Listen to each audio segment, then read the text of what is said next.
देशी भाईचारा न्यूज। हिसार लोकसभा क्षेत्र के गांव जताई पहुंचे दुष्यंत चौटाला।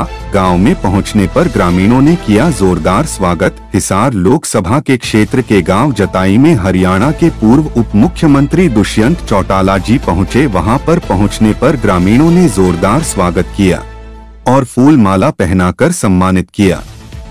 वही दुष्यंत चौटाला ने संबोधित करते हुए कहा कि हमारे पार्टी का आजकल कुछ दुष्प्रचार हो रहा है। उन्होंने सभी आग्रह किया, सभी कार्यकर्ताओं को मिलकर टीम बनाकर गांव में निकलना है और सच्चाई को जनता के सामने लाना होगा। दुष्यंत चौटाला ने कहा कि हमने भाजपा सरकार में सहयोगी पार्टी के रूप में कार्य किया और मैंने बहुत से कार्य भी करवाए। दुष्यंत चौटाला ने कहा कि पूरे भारत में जहां जहां भाजपा की सरकार है वहां पर 1500 रुपए भी बुढ़ापा पेंशन नहीं है और मैंने सरकार से अड़ करके हरियाणा में बुढ़ापा पेंशन 3000 करवाई और 50% महिलाओं को पंचायत में आरक्षण दिलवाया। बीसीए की ग्राम पंचायत में भागीदारी सुनिश्चित और हरियाणा के डिपो में भी महिलाओं को उनका हक दिलवाया। उन्होंने कहा कि जब तक मैं सरकार में उप मुख्यमंत्री रहा किसानों की फसल समय पर बिकती थी और समय पर पैसे भी मिलते थे, लेकिन अब हाल यहां है कि मंडियों में गेहूं का उठान नहीं हो रहा है।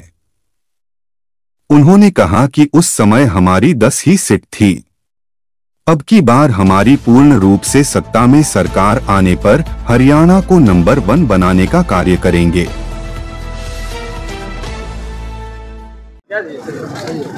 दुष्यंत जी नमस्कार, आज कैसे हैं? जताई के अंदर जननायक जनता पार्टी के प्रत्याशी श्रीमती नैना चौटाला जी के पक्ष में सारे बवानी खेड़ा के साथी वोट मांगने की अपील करने और खासतौर पर जो मान सम्मान महिलाओं का दी मिला। एक चीज साफ है कि महिला शक्ति हिसार की पहली महिला सांसद श्रीमती नैना चौटाला जी को चुनकर आगे भेजने का काम करेगी और एक बड़ा परिवर्तन हरियाणा की आवाज को पार्लियामेंट में जगह मिले उसके लिए इस चुनाव में करने का काम करें। किस तरह के मुद्दे आप लेकर लोगों देखो, आज हरियाणा की आवाज को पार्लियामेंट में ले जाना सबसे बड़ा मुद्दा है।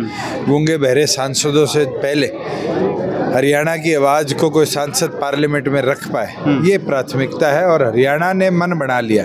ये राष्ट्रीय पार्टियों ने जिस तरीके से अपने सांसद चुनवाकर तो पार्लियामेंट में लाए मगर राष्ट्रीय मुद्दों में हरियाणा की आवाज को कभी रखने नहीं दिया। आज हरियाणा की जनता चाहती है कि हरियाणा की आवाज पार्लियामेंट। लोग ये कह रहे हैं कि दुष्यंत जी अगर खट्टर का साथ नहीं देते ना, चलो तो की बार निश्चित फिर क्या भूपेंद्र हुड्डा का साथ दे देता या एनएलडी का एक विधायक का साथ देता है, गोपाल कांडा का साथ देता। आज प्रदेश के अंदर काम कराए और काम के मुद्दों पर शायद आप भी मुंडाल से यहाँ आए होगे तो सड़क ठीक है, बिल्कुल बनाई ना जी।